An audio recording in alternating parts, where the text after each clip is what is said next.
let's check out Mr. Wheel. Alright, he's dark, 1720 HP, 6600 attack, sword staff, creature's perception, massive dark damage to the foe, will dodges all attacks from foes until the end of the turn.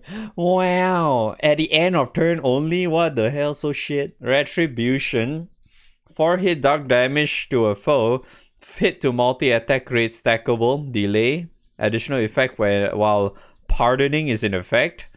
Onslaught effect, sharp boost to caster's attack for 1 hit against a foe in break. Wow, it's a green border skill. Clandestine Cure. Restore HP to dark allies, 10% boost to charge bar, boost to caster's healing specs. Oh god, that looks fucking garbage. Tenebrific Warden. Boost to dark allies, debuff resistance, shield effect, dispel cancel. Holy fuck, this character sucks so much ass.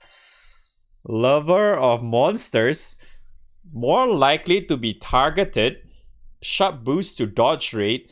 Upon dodging, activate Retribution at the end of turn. Raise Codex of Sins level by 1.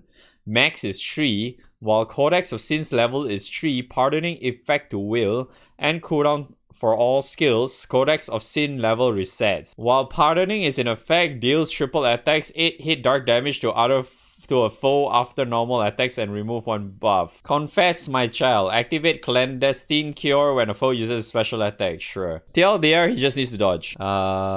First skill. 4 hits is 110,000 base cap. Multi-attack down is 10%, double attack up to 40%, triple attack as well. The heal is 1500, 20% up to 60. And then this one is...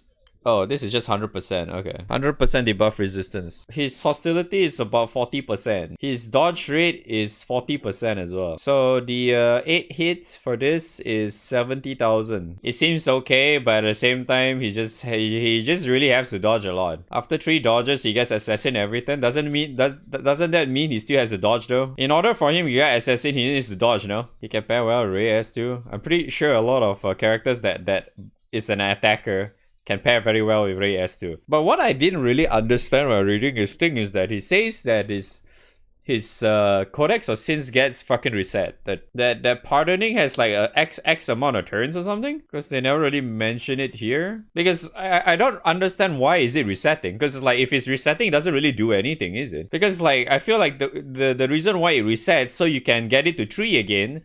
And then it gives him this again. So I'm just guessing that the pardoning actually has a limited amount of turns rather than it just being there permanently. So it's not like it's gonna be happening all the time. It's gonna be happening all the time if you can consistently get him to dodge every single turn. If he can dodge every single turn, then yes, that is definitely going to happen. Else, I don't think that's happening. When he gets his pardoning up, he can actually do damage, yeah. But feels like kind of like a hit and miss though. What is this? Okay, that's trash. Yeah, honestly, to me, it's okay. It seems like a hit and miss for me because like he's really boiled down to just dodging. If he doesn't dodge like maybe like 2 turns, he seems shit already. He's only gonna be really good if you can make him dodge every single turn without failure. Yes, that is his main role. If he doesn't dodge, he sucks. In my opinion, he's not entirely garbage because his base dodge is already 40%. You can increase it a little bit with his EMP and such. Does he have dodge on his stupid EMP itself though? Yes, he does. He actually has 2. His EMP has 2 dodge. So you can get these 2 maxed out and you get the ring dodge as well. Like it'll be relatively good just by himself. So that's why I felt like technically it's not pure garbage to say the least.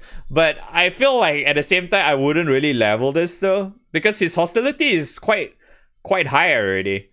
Because they say it's like 40% higher. For him to consistent like getting targeted seems very likely. He's gonna be very, very useful in like I would say in like moving forward type of raids. Because you know for a fact that bosses these days tend to either hit like a lot of targets at once, especially on a higher tier type. Either that or AoE, right? So to me, hostility is not gonna be a big deal. It's gonna be a big deal if it's a multi-hit trigger. That's only I would feel like the bigger deal. If you want him to tank more of those kind of stuff, then yeah, I guess by all means you can go with hostility, right? Yeah, this is honestly kind of whatever. Other than that, I think his EMP you can probably just get crit. I mean, healing, I guess you can, because, you know, he does auto cast, right? But at the same time, I would rather just mash as much HP as he can and defenses too. Just because that in case he somehow doesn't dodge, the hostility up that he has would not kill him. So yeah, he can dodge relatively well, sure.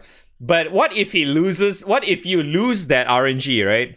Like, say, for example, like, yeah, if you're using, like, Ray or whatever shit, let's just say you'll be at, like, 80% dodge, right? What if you lose that 80%? Or what if you get hit by the 20% instead? What if you get really unlucky by the trigger and he gets fucking nuked with all the 20% chance of getting hit there? So you're just dead, right? Isn't it? Yeah, that's what I'm trying to say, right? So it's like, in a way, having some form of extras, like in case shit happens, basically, right? So that's why I felt like maybe leveling some HP and defenses might be a good idea rather than just healing. Healing is great and all, but at the same time, it's like, bro, if you're planning to use this guy for like full auto, he's only going to use this like every time when the boss uses a special attack, which is honestly like, I wouldn't say it's like a good idea to use 6 points on that. Doesn't feel like a good idea. Max out his dodge like crazy. Any form of other character that can provide dodge, do that. Because I think he's still somewhat at least decent in that regard because of that. He can do damage, sure, right? But like it's very, very like dependent on of whether or not he's going to be able to dodge every single time. I'm pretty sure you can actually try to like min-max the fuck out of that, but yeah, you know. Honestly think it would be nicer if this is only not 0.5 turns. It would be nice if he lasts for at least like 2 turns or something, or at least like 1 time dodge. You know, rather than end of turn. What if he, you know, what so happened, right? Even though he has that supposedly hostility up, that AoE doesn't hit him, the trigger or whatever. It just doesn't get hit. So then his dodge is basically is gone. It would be nice if he's at least like a 1-time dodge. It'll be so much better that way. Decent character, but not worth your rolls in this banner, that's for sure. Okay, Lecia, she's back to win again, to her original element. 1310 HP, 9450 attack. She's attack style. She's also still sword only. Sky Sword linkage. Massive wind damage to a foe. Other linked skills activate upon Lecia's next link skill usage. Oh, kind of like the way like how Hammer works, I guess, for example. Winds of Valor. Oh my god, the link. Boost to win allies attack and critical rate and amplify normal attack damage. Woo! Fleeting Gale, 600% wind damage to a foe, hit to debuff resistance and wind defense stackable. Invigorating Command, Shield Refresh, and Uplift effect to wind allies. Okay.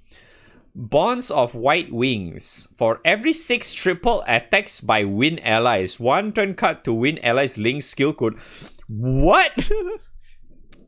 Oh shit, new tag.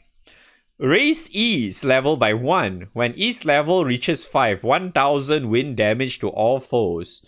Dispel cancel to wind allies 1 time. Dodge all attacks from foes 1 time. Ease level resets. Battle Life Balance. During any turn, Lecia uses a skill. Deals triple attacks bonus wind... Oh, Echo. Interesting. I think this is definitely the first of its kind, right? New mechanic, eh? Reducing link skill cooldowns for every single character element specific, huh? Her weapon is a hat. And that's a stick. Okay, that's garbage. Okay. What the fuck? Her straw hat is a fucking weapon. Okay, man. Man, we go Luffy now, dude. Attack is 60%. Critical is 100% chance for 30% more damage. Amplify is 10%. Fleeting Gale is 635,000 base cap. Debuff resistance and wind defense is 10%. Each of them is 10. Basically, this is 10%, this is 10%. But this caps out at 30%, this caps out at 40%. And then third skill. Third skill, the shield is 2000. Regen is refresh is 1000. Passive is when she does that 1000 thing is 1.16 million. And then her echo is 30%. Currently, at this point of time, she looks really shit. Just because of the lack of being able to make use of this. Maybe in future might be okay though. Because all I see with Lecia at the moment, right? She's just some utility buffer character. She doesn't do damage because this barely does anything. This barely does anything because this is like a one-time thing and then reset and then do again. I don't deny the fact that this mechanic looks cool. But it needs to be better though. If you're telling me that this first skill she has like maybe give double strike to any character that's link skill or whatever, okay.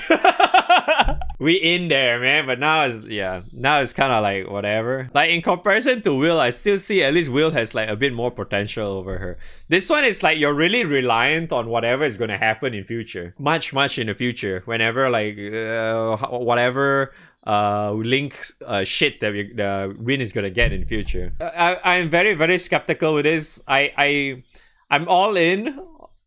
I wouldn't mind seeing more mechanic of this, but like maybe in a different element, maybe, I don't know. If better set thing to make use of. But for now it's like yeah. So yeah, for now she is into the bin she goes. Unless you really have nothing else better to use, then yeah, just use whatever you can use, right?